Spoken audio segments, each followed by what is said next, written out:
يا أبا عبد الله يا أبا عبد الله.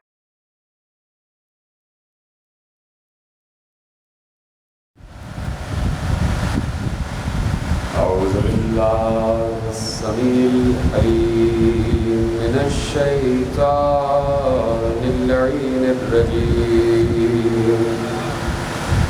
بسم الله الرحمن الرحيم. الحمد لله المعروف من غير رؤية والخالق من غير رمية الذي لم يزل قائما دائما إذ لا سماء ذات أبراج ولا ليل داج ولا بحر ساج ولا أرض ذات مهاد ولا خلق ذو اعتماد والصلاة والسلام والتحية والإكرام على نبي الرحمة وخازن المغفرة وقائد الخير والبركة ومنقذ العباد من الهلكة سيدنا ومولانا أبو القاسم محمد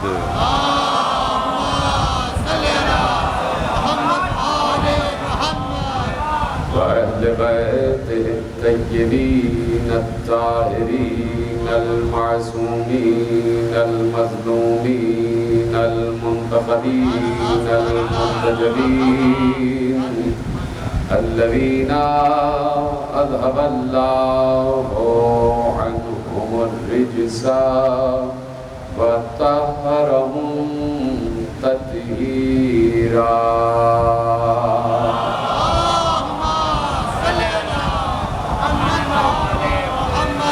أما بعد فقد قال رسول الله صلى الله عليه وآله وسلم الجنة تحت أقدام الأمهات. صلوات پڑھیں محمد وآل محمد.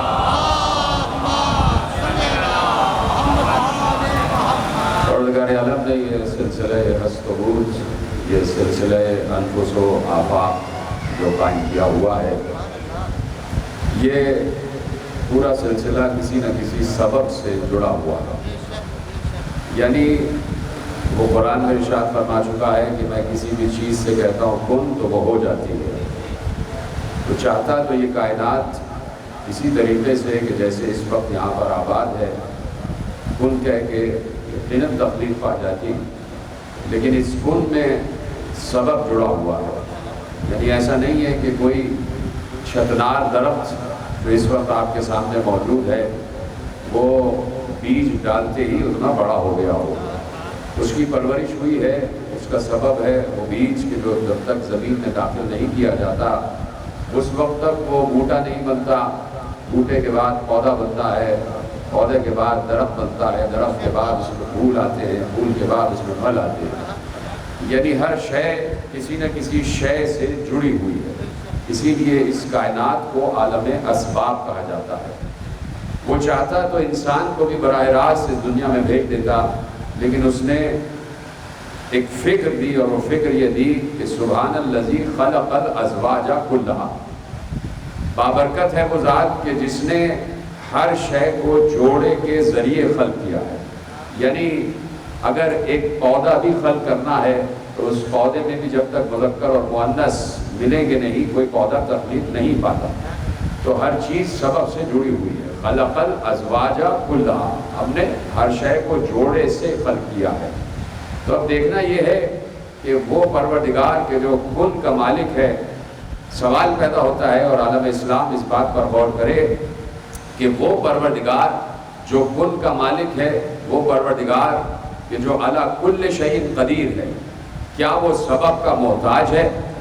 تو یہ تو لفظ کہنا ہی دائرہ کفر میں داخل کر دیتا ہے، اس لیے کہ وہ سورہ مبارکہ اخلاص میں کہہ چکا کہ اللہ الصمد، وہ کسی کا محتاج نہیں ہے، وہ بے نیاز ہے، وہ سبب کا بھی محتاج نہیں ہے. وہ چاہے تو کن کہے کہ پوری کائنات، ایک کائنات نہیں 18,000 کائنات بنا دے، لیکن اس کے باوجود اس نے اس پوری کائنات کو عالم اسباب قرار دیا، اور قرار دینے کے بعد بتایا کہ یہ سبب میری مجبوری نہیں ہے. جملہ آپ کے حوالے کر رہا ہوں کہ یہ سبب بنانا میری مجبوری نہیں ہے، بلکہ نظام کا حصہ ہے. جو میں نظام بنا رہا ہوں، اس نظام کا حصہ یہ ہے کہ ہر شے کسی شے سے جڑی رہے گی، کوئی بھی شے بلا سبب اس دنیا میں نہیں آئے گی. تو اب اللہ نے بہت بڑا ایک سبب قرار دے دیا، اور وہ سبب اس وقت قرار دیا کہ جس وقت کائنات بنی بھی نہیں تھی. ابھی ارادہ الہی میں تھا کہ میں سب کچھ بناؤں گا، ابھی علم الہی میں تھا کہ میں ساری اشیاء کو قرار دوں گا، ابھی مشیت خدا میں تھا کہ کائنات ترتیب و تہذیب دی جائیں گی. لیکن اس وقت جو اس نے اول مخلوق کو خلق کیا ہے، جسے محمد مصطفیٰ احمد مصطفیٰ صلی اللہ علیہ وآلہ وسلم کا نام دیا ہے، اس اول مخلوق کو، اس عقل اول کو، اس لوح اول کو، اس قلم اول کو، اس روح اول کو، اس نور اول کو، اس عقل اول کو خلق کرنے کے بعد اس نے اس عقل سے مخاطب ہو کے، اس اول مخلوق سے مخاطب ہو کر کہا کہ جو کچھ بناؤں گا تیرے سبب سے بناؤں گا، جو کچھ بناؤں گا تیرے لیے بناؤں گا. یا احمد لولاک لما خلقت الافلاک، اے میری سب سے زیادہ حمد کرنے والے، تو نہ ہوتا تو کچھ نہ ہوتا. یعنی اس کائنات ہست و بود کا سب سے بڑا سبب ذات مصطفیٰ ہے.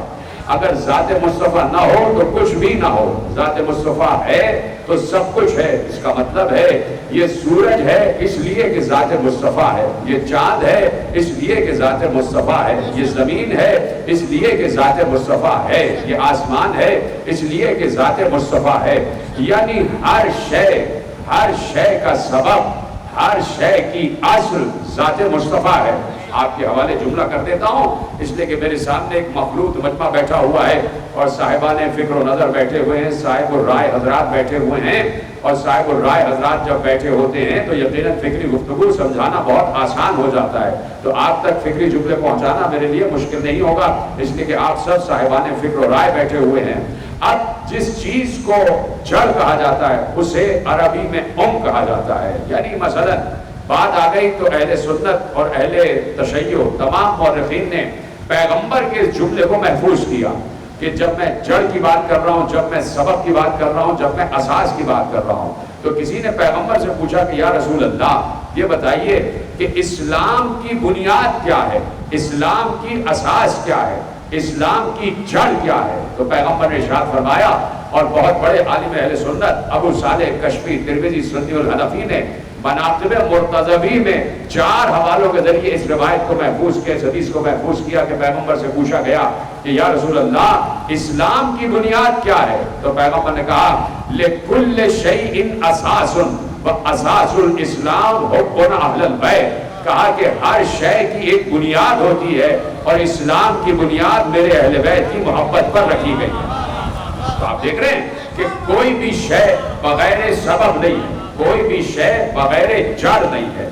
اب جب اول مخلوق کو اللہ نے مخاطب کیا، وہ پہلا لفظ جو لب قدرت سے ادا ہوا، میں اس لیے بار بار کہہ رہا ہوں کہ میری طرف متوجہ رہے گا کہ میرے پاس وقت نہایت ہی مختصر ہے، کہ اس کے بعد نوحانی کا سلسلہ بھی ہے، میرے پاس کل 20 منٹ ہے اور اس 20 منٹ میں آپ تک افکار پہنچانے ہیں، لہذا میری طرف دیکھتے رہیے گا کہ اب پیغمبر اللہ کی ذات اور صرف ذات رسالت ہے. تو جو پہلا لفظ، پہلا جملہ لب قدرت سے ادا ہوا ہے تو مخاطب ہے اللہ اور مخاطب ہے مصطفیٰ. یعنی آج تک اس سے پہلے اللہ کسی سے بولا ہی نہیں، خود کلامی کی کیفیت میں تو وہ آتا ہی نہیں.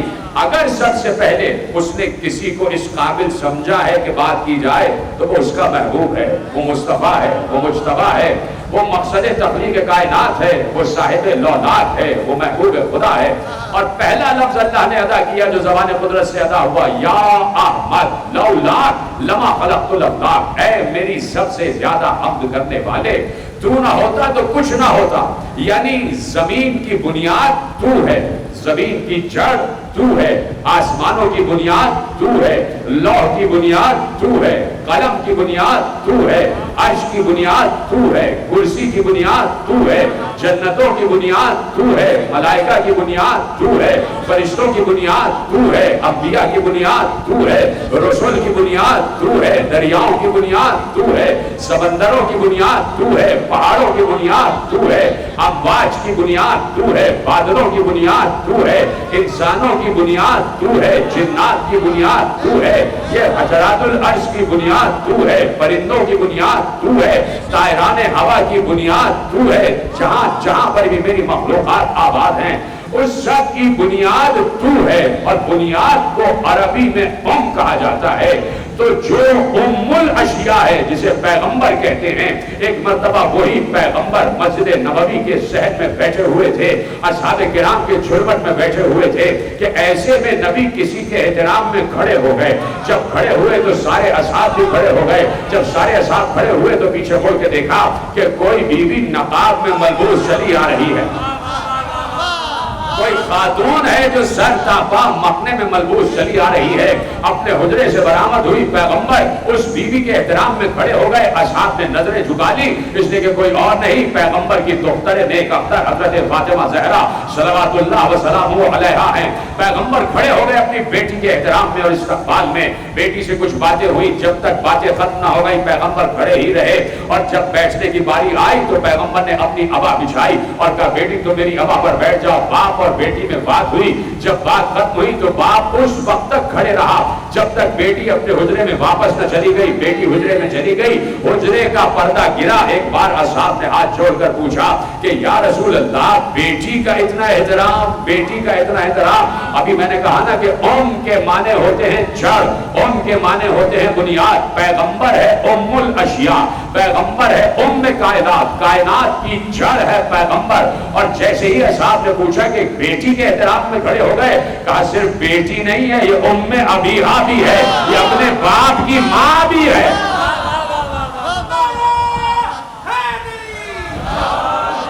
جو فرمایا آپ نے، یہ ام ابیہا ہے، یہ اپنے باپ کی ماں کی جگہ ہے. یعنی صرف یہی نہیں، دیکھیے یہ عجیب و غریب رشتہ پیغمبر نے قائم کر دیا. آپ دیکھیے کہ 5 چادر میں جمع ہوئے، اور دیکھیے میں ثابت کرنے جا رہا ہوں، 5 افراد چادر میں جمع ہوئے اور جنہیں پنجتن پاک کہا جاتا ہے. کچھ لوگ اعتراض کرتے ہیں کہ بھائی یہ 5 ہی پاک کیوں ہیں؟ وہ بھی پاک ہیں، وہ بھی پاک ہیں، وہ بھی پاک ہیں، 1,40,000 ہیں، وہ سب کے سب پاک ہیں، فلانے صاحب بھی پاک ہیں، سب پاک ہیں. سب پاک ہیں، یقیناً سب پاک ہیں. لیکن کسی نے کہا کہ یہ صرف پنجتن پاک ہی کیوں کہا جاتا ہے؟ اللہ بھی پاک ہے، مصطفیٰ بھی پاک ہیں، خلفاء بھی پاک ہیں، تابعین بھی پاک ہیں، تبع تابعین بھی پاک ہیں. تو کوئی اعتراض کرنے والا کسی میڈیا پر بیٹھے ہوئے اعتراض کر رہا تھا کہ پنجتن پاک نہیں، باقی سب کے سب پاک ہیں. پنجتن پاک ہی نہیں، سب کے سب پاک ہیں. تو میں ان کی خدمت میں نے جواب بھجوایا کہ بھائی پنجتن پاک اس لیے کہا جاتا ہے کہ یہ 5 ہی تھے جو چادر میں جمع ہوئے جن کے لیے آیت تطہیر نازل ہوئی. باقی مدینے میں رہتے تو سارے ہی پاک تھے، لیکن کسی کے لیے آیت تطہیر نازل نہ ہوئی. جو چادر میں جمع ہو گئے ان کے لیے آیت تطہیر نازل ہوئی. تو ام المومنین حضرت عائشہ رضی اللہ عنہا فرماتی ہیں کہ ایک بار پیغمبر داخل ہوئے زہرا کے گھر میں، اور ایسے میں زہرا سے چادر یمانی طلب کی، چادر یمانی طلب کی. چادر کے اندر رسول آ گئے. تھوڑی دیر کے بعد حسن مصطفیٰ آ گئے، پیغمبر نے انہیں بھی چادر میں بلا لیا. تھوڑی دیر کے بعد حسین آ گئے، پیغمبر نے انہیں بھی چادر میں بلا لیا. تھوڑی دیر کے بعد علی آ گئے، پیغمبر نے انہیں بھی چادر میں بلا لیا. ایک بار خود بیٹی نے کہا یا رسول اللہ اجازت ہے کہ میں بھی چادر میں آ جاؤں. تو یہ 5 ایک چادر میں جمع ہو گئے. ایسے میں اللہ نے جبرائیل کو بھیجا، اور جبرائیل کو بھیجنے کے بعد آیت تطہیر نازل ہوئی. انما یرید اللہ لیذھب عنکم الرجس أهل البيت ويطهركم تطهيرا. اے اہل بیت، اللہ یہ چاہتا ہے کہ تم سے نجاست کو دور کر دے اور تمہیں ایسا پاک کرے جیسا پاک کرنے کا حق ہے. تو اللہ کا ارادہ جب سے ہے کہ جب سے خود اللہ ہے. تو جب سے اللہ ہے تب سے اہل بیت پاک ہی ہیں. ایسا نہیں ہے کہ آج پاک کیا گیا ہے. تو میں نے جملہ صرف اس لیے عرض کیا کہ یہ 5 جو چادر میں جمع ہوئے ہیں یہ ایک تہذیب کا شہر بسا ہوا ہے. یہ چادر میں رشتوں کا شہر بسا ہوا ہے. پیغمبر نے ایک چادر میں، دیکھیے جا کے پڑھیے حدیث قصہ، اور یہ حدیث قصہ اس لیے اہمیت اختیار کرتا جاتی ہے کہ یہ ایک ام المومنین اس کی راویہ ہیں اور ایک صحابی اس کے راوی ہیں. صحابی جابر بن عبداللہ انصاری رضی اللہ عنہ جیسا صحابی، اور ام المومنین حضرت عائشہ جیسی ام المومنین اس کی راویہ ہیں. تو 2 جلیل القدر روایتوں نے اس روایت کو محفوظ کیا کہ 5 چادر میں جمع ہو گئے. اور جب 5 چادر میں جمع ہوئے تو آسمان پر استاد ملائکہ نے خالق ملائکہ سے پوچھا، یا رب ومن تحت الکسا، پروردگار اس چادر کے اندر کون ہے؟ تو اللہ چاہتا تو نبی کے ذریعے بھی تعارف ہو جاتا، اللہ چاہتا تو علی کے ذریعے بھی تعارف ہو جاتا، لیکن اللہ نے زہرا کے ذریعے تعارف کرایا. وہ زہرا کہ جسے پیغمبر ام ابیہا کہہ چکے ہیں، اپنے باپ کی ماں کہہ چکے ہیں. تو پیغمبر نے چادر میں 5 نفوس جمع کیے کہ اللہ نے تعارف کرایا کہ اس میں زہرا ہے، اس کا باپ ہے، اس کا شوہر ہے اور اس کے 2 بیٹے ہیں. اب یہاں سے ایک رشتوں کا شہر آباد ہو گیا، یہاں سے تہذیب کا ایک شہر آباد ہو گیا، شہر رشتگان ایک آباد ہو گیا. اور اللہ نے اس آیہ تطہیر اور اس مجمع طہارت کے ذریعے بتایا کہ دیکھو معاشرہ وہی پاک و طیب و طاہر رہتا ہے. جملہ محفوظ کریں گے کہ وہی معاشرہ پاک و طیب و طاہر رہتا ہے کہ جس معاشرے میں مائیں پاک اور طیب و طاہر ہوا کرتی ہے. وہی معاشرہ لوٹ مار سے بچا رہتا ہے، وہی معاشرہ گندگی سے بچا رہتا ہے کہ جہاں مائیں طیب و طاہر اور پاکیزہ آ جائیں. اس لیے چادر تطہیر میں مرکز تطہیر ایک ماں کو قرار دیا. کہا یہ صرف ایک ماں ہی نہیں ہے، یہ صرف زہرا ہی نہیں ہے، یہ چادر میں صرف 5 نفوس ہی جمع نہیں ہے. ہاں آؤ ہم تمہیں بتانا چاہتے ہیں کہ ماں کتنی اہمیت رکھتی ہے. کسی بھی معاشرے کی تشکیل میں کلیدی کردار ماں کا ہوتا ہے، کلیدی کردار ماں کا ہوتا ہے، ماں کی تربیت ہے. مثلا میں جملہ روکتا ہوں اور آپ کے حوالے جملہ کرتا ہوں. پیغمبر مسجد نبوی میں خطبہ دیتے تھے اور جب خطبہ دے لیتے تھے تو تھوڑی دیر کے بعد، کیونکہ آیت تطہیر کے نزول کے بعد پیغمبر کا یہ وتیرہ تھا کہ نماز پڑھنے سے پہلے بھی در سیدہ پر سلام کرتے تھے اور نماز پڑھنے کے بعد بھی در سیدہ پر آ کر سلام کرتے تھے. نماز پڑھنے کے بعد خطبہ دیتے، خطبہ دینے کے بعد در سیدہ پر آتے اور آ کر بیٹی کے پاس کچھ دیر بیٹھتے. بیٹی کے پاس بیٹھ جاتے تو بیٹی من عن، وہی خطبہ جو ابھی پیغمبر نے ارشاد فرمایا تھا وہ اپنے بابا کی خدمت میں من عن بیان فرما دیتے. تو علی نے بھی پوچھا کہ زہرا یہ آپ تک کیسے پہنچ جاتا ہے؟ ابھی تو یہ خطبہ آپ کے بابا نے ارشاد فرمایا اور آپ تک یہ خطبہ کیسے پہنچ جاتا ہے؟ کہا کہ اس سے پہلے کہ بابا اور آپ گھر میں آئیں میرا بڑا بیٹا حسن مشتبہ آ کے پورا خطبہ من عن بیان کرتا. تو دیکھیے یہ ایک ماں ہے کہ جو اولاد کی تربیت کرتی ہے کہ زہرا نے بتایا کیونکہ میرے دونوں بیٹے معصوم ہیں، معصوم عن الخطا ہیں، لیکن اس کے باوجود پرورش ایسے کی ہے کہ جب باہر جائیں تو کسی پاکیزہ بزم ہی میں جائیں اور جب آئیں تو میں پوچھتی ہوں کیا سیکھ کر آئے. کہ یہ ہوتا ہے ایک ماں کا کردار کہ اگر بچے کی تربیت کرے تو ایسی کرے اور ایسے اعتماد کے ساتھ کہ ماں کو یہ اعتماد ہو کہ بچہ جا رہا ہے تو کسی پاکیزہ بزم میں جا رہا ہے اور جب وہاں سے آئے تو بچے ماں کی ذمہ داری ہے کہ بچے سے پوچھے کہ کیا سیکھ کے آئے، کس سے مل کے آئے، کس سے ملاقات کر کے آئے، کس کی صحبت میں بیٹھ کر آئے. تو اب حسن مصطفیٰ رسول اللہ سے پورا خطبہ سن کر اپنی ماں کی خدمت میں بیان کر دیتے تھے. من عن، وہی لہجہ، وہی الفاظ کا برتاؤ، اسی لہجے میں گفتگو کرتے کہ جو لہجہ نانا کا ہوا کرتا تھا. ایسے ہی پیغمبر نے اس چادر تطہیر میں ایک رشتوں کا شہر آباد کر دیا اور رشتوں کا شہر آباد کر کے بتایا آؤ تمہیں بتاتا ہوں اگر تم یہ دیکھنا چاہتے ہو کہ ایک ماں اور بیٹے کے رشتے کا تقدس کیا ہے تو اس چادر میں آ کے دیکھو، ماں زہرا جیسی، بیٹے حسنین جیسے. اگر دیکھنا چاہتے ہو کہ دو سگے بھائیوں کے رشتوں کا تقدس کیا ہے تو اسی چادر میں آ جاؤ. دو سگے بھائی حسن اور حسین جیسے کیسی محبت کرتے ہیں. اگر دیکھنا چاہتے ہو کہ ایک سسر اور داماد کے رشتے کا تقدس کیا ہے تو اسی چادر میں آ جاؤ. سسر محمد جیسا، داماد علی جیسا. اگر دیکھنا چاہتے ہو کہ باپ اور بیٹی کے رشتوں کا تقدس کیا ہوتا ہے تو اسی چادر میں آ جاؤ. باپ محمد جیسا، بیٹی فاطمہ جیسا. اگر دیکھنا چاہتے ہو کہ رشتے کے بھائیوں کا، جسے تم کزنز کہتے ہو، رشتے کے بھائیوں کو آپس میں کیسے رہنا چاہیے تو اسی چادر میں دو رشتے کے بھائی ہیں، چچا زاد بھائی محمد اور علی. اگر دیکھنا چاہتے ہو کہ نانا اور نواسے کے رشتے کا تقدس کیا ہے تو اسی چادر میں آ جاؤ. اسی چادر میں دیکھو نانا مصطفیٰ جیسا، نواسے حسنین جیسے.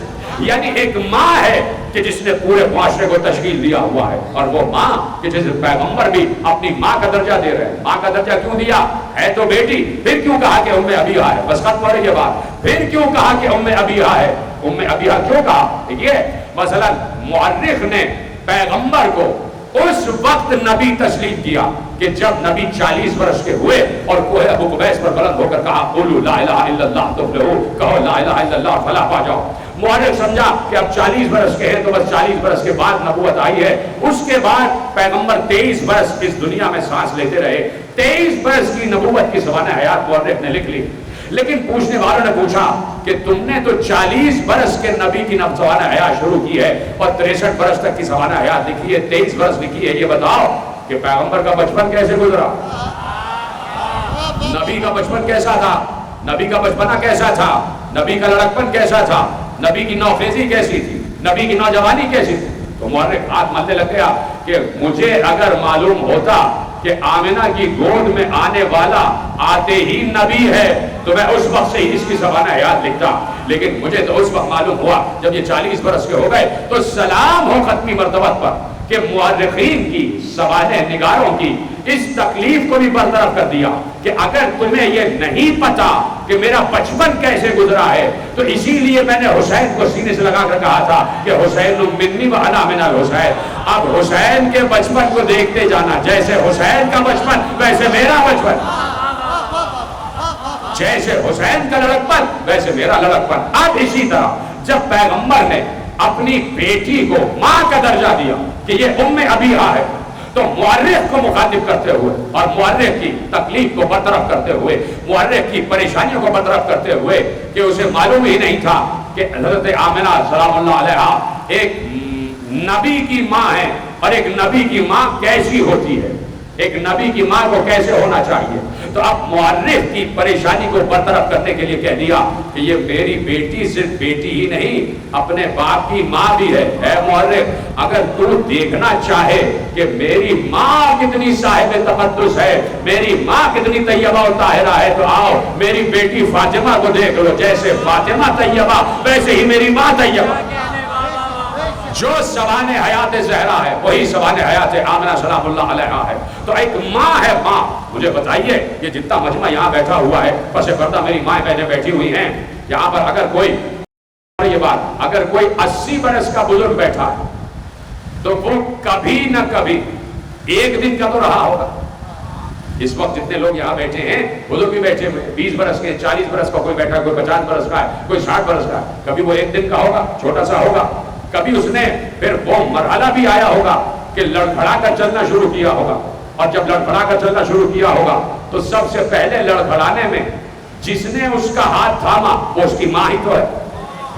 اور پھر اب اس منزل تک جو آپ ہو کر کے آ گئے کہ آپ عزا خانے کا دروازہ پار کرتے ہوئے آئے اور یہاں تک آ گئے، یہاں تک آ کے آپ درگاہ حسین میں آ کے بیٹھ گئے، تو میں پوچھنا چاہتا ہوں یہ مشق آپ کو کروائی کس نے ہے؟ یہ درگاہ حسین تک کا راستہ آپ کو دکھایا کس نے ہے؟ سلامت رہیں اگر آپ سمجھ گئے. یہ درگاہ حسین تک آنے کا راستہ آپ کو دکھایا کس نے ہے؟ یہ ماں ہے. ماں جو ان درگاہوں کا، ان پاک جگہوں کا راستہ بتاتی ہے. اگر کوئی مسجد میں جا رہا ہے وہ بھی ماں کی تربیت ہے، اگر کوئی مسجد سے ہو کے عزا خانے میں آ رہا ہے تو وہ بھی ماں کی تربیت ہے. تو ختم ہو گئی بات. معاشرہ اگر بگڑ رہا ہے تو بھی ماں کی تربیت سے، اور اگر صبر رہا ہے تو بھی ماں کی تربیت سے، یعنی دونوں طرف ماں کا کردار بڑی اہمیت اختیار کر جاتا ہے۔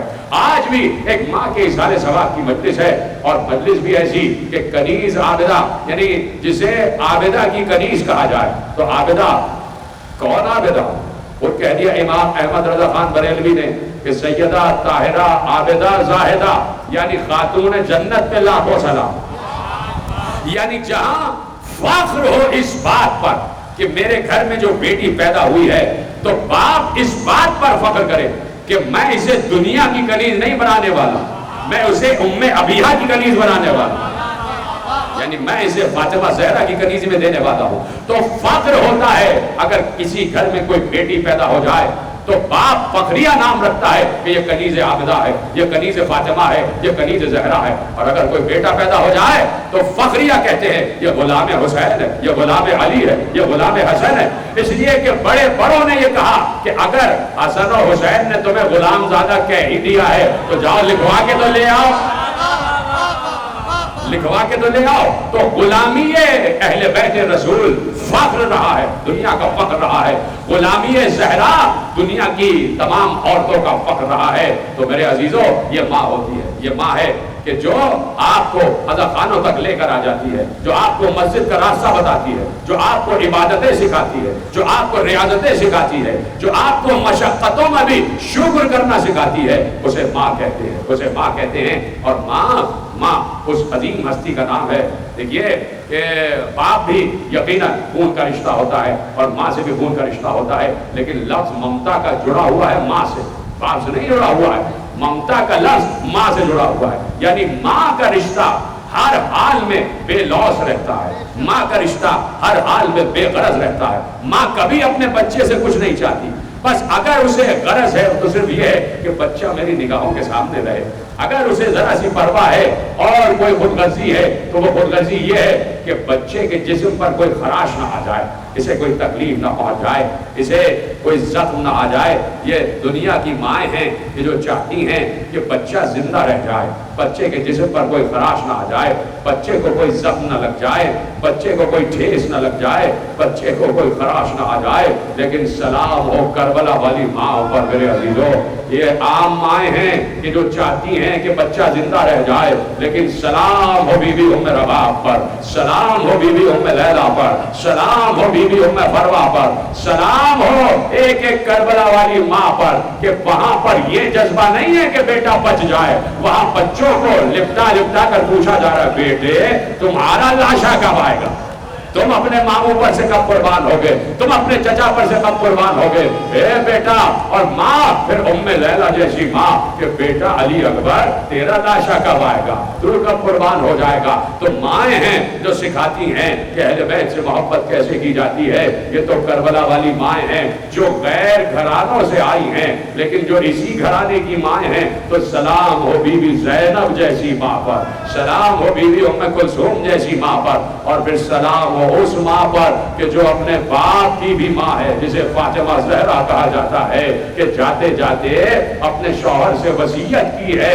بچے ہیں نا مرحومہ کے، میں نے دیکھا کہ صاحبزادگان بھی بیٹھے ہوئے ہیں، ان کے گھر والے بھی بیٹھے ہوئے، ان کی خدمت میں جملہ عرض کر دو میرے عزیزوں کہ ماں ہے ماں، یہ صرف ماں ہوتی ہے جسے زندگی میں بھی بچوں کی فکر ہوتی ہے، اور صرف زندگی میں نہیں، جب ماں قبر میں چلی جاتی ہے اسے وہاں بھی بچوں کی فکر ہوتی ہے، وہ قبر سے بھی بچوں کو دعائیں دے رہی ہوتی ہے۔ نہ کہتا میں یہ جملہ اگر میرے نگاہوں میں سیرت زہرا اور وصیت زہرا نہ ہوتی کہ جہاں زہرا نے اپنے شوہر امیر المومنین علی ابن ابی طالب سے وصیتیں کی ہیں، تو وصیتیں کرتے کرتے چند وصیتیں تو یاد ہی ہیں نا آپ کو، علی میرا جنازہ تاریکی شب میں اٹھایا جائے، غسل بھی آپ ہی دیں گے، کفن بھی آپ پہنائیں گے، مجھے قبر میں بھی آپ ہی اتاریں گے، جنہوں نے مجھے تکلیف پہنچائی وہ میرے جنازے میں نہ آنے پائے۔ اور اے علی اب سننا، میں مرحومہ کے بچوں سے عرض کر رہا ہوں کہ دیکھو ماں کیسی ماں، اور ماں جب ماں ہوتی ہے تو اسے بچوں کی کتنی فکر ہوتی ہے۔ ہاتھ جوڑ کر کہا یا علی میرے بعد میرے بچوں کا خیال رکھیے گا، میرے بعد میرے بچوں کا خیال رکھیے گا، اگر بچوں سے کوئی غلطی ہو جائے معاف کیجیے گا۔ علی گھٹ گھٹ کر رو رہے تھے، علی سسک سسک کر رو رہے تھے، یہ ہوتی ہے ماں۔ اور جاتے جاتے آخری وصیت یہ کی، یا علی، بس آخری جملے ہیں تقریر کے، اس کے بعد لوحانی کا سلسلہ ہے، میں کیا کروں، وقت مختصر ہے۔ آخری جملے تقریر کے، اس کے بعد وصیت کی، یا علی، ہو سکے تو روز میری قبر پر آئیے گا اور زہرا کو قرآن سنائیے گا، مجھے قرآن سے بڑی محبت ہے، اس لیے روز میری قبر پر آ کر قرآن کی تلاوت کیجیے گا۔ ختم ہو گئی بات۔ خدا کسی گھر پر یہ وقت نہ لائے کہ بچے چھوٹے چھوٹے ہوں اور ماں کا سایہ اٹھ رہا ہو، ماں کا جنازہ گھر سے باہر جا رہا ہو۔ ہاں، 4 بچے چھوٹے چھوڑ کر گئی ہیں، 7 برس کے حسن مصطفیٰ، 6 برس کے حسین، 5 برس کی زینب، 4 برس کی ام کلثوم، اور ایسے میں ماں کا جنازہ گھر سے جا رہا ہے تو بچے لپٹ لپٹ کر، دونوں بچیاں باپ کے دامن سے دامن گیر ہو کر کہہ رہی ہیں، ہماری اماں کہاں جا رہی ہے، اماں کو کہاں لے جا رہے ہیں۔ ایک بار آواز دی ام ایمان، اسماء بنت امیس، ام سلمہ، ذرا سنبھالیے، ذرا بچیوں کو سنبھالیے۔ علی نے قبر کے حوالے کر دیا اور ختم ہو گئی بات۔ بچوں کا خیال ہے نا ماں کو، تو آخری جملہ سن لینا، روز علی جاتے تھے قبر زہرا پر، بیٹھ جاتے تھے، مغرب تک بیٹھتے، اس کے بعد گھر آتے تھے اور نماز پڑھا کرتے تھے۔ روز علی کا یہ وتیرہ ہوتا کہ صبح کو بھی جاتے اور شام کو بھی جاتے اور زہرا سے باتیں کیا کرتے تھے۔ ایک دن ایسا آیا کہ اب جو علی قبر زہرا پر گئے، بہت دیر تک بیٹھے رہے، مغرب بھی ہو گئی، بہت دیر تک باتیں کرتے رہے۔ یہاں بچے فکر اور پریشانی اور تردد کا شکار ہو گئے، چھوٹے چھوٹے بچے ہیں نا 4، ماں کا سایہ سر سے اٹھ چکا ہے اور اب باپ بھی نظر نہیں آ رہا۔ بچوں نے سر و سینہ پیٹنا شروع کیا، منہ پر تماچے مارنا شروع کیے، ارے اماں تو ہمیں چھوڑ کر چلی ہی گئی، آج بابا بھی بھول گئے۔ ادھر بچے تڑپنا شروع ہوئے، ادھر قبر زہرا لرزنے لگی۔ آواز آئی، اے ابو الحسن، جتنی جلد ممکن ہو ذرا میرے گھر جائیے، اس لیے کہ زینب نے سر پہ خاک ڈالنا اور ام کلثوم نے منہ پر تماچے مارنا شروع کر دیے ہیں۔ میں کہوں گا، اے بی بی زہرا، آج 4 چھوٹے چھوٹے بچے ہیں، گھر میں باپ موجود ہے، پھر بھی آپ تڑپ رہی ہے۔ ارے اس وقت کیا ہوگا جب زینب پر پتھر برسائے جا رہے ہوں گے، سر سے چادر چھینی جا رہی ہوگی اور زینب ایک ایک سے چادر مانگ رہی ہوگی۔ ارے میں زہرا کی بیٹی ہوں، میں رسول کی نواسی ہوں۔ الا لعنت اللہ علی القوم الظالمین فسیعلم الذین ظلموا ای منقلب ینقلبون۔ ایک سورہ فاتحہ مرحوم مغفورہ سیدہ کنیز عابدہ عسکری بنت سید منظور عباس لدی، روضہ سید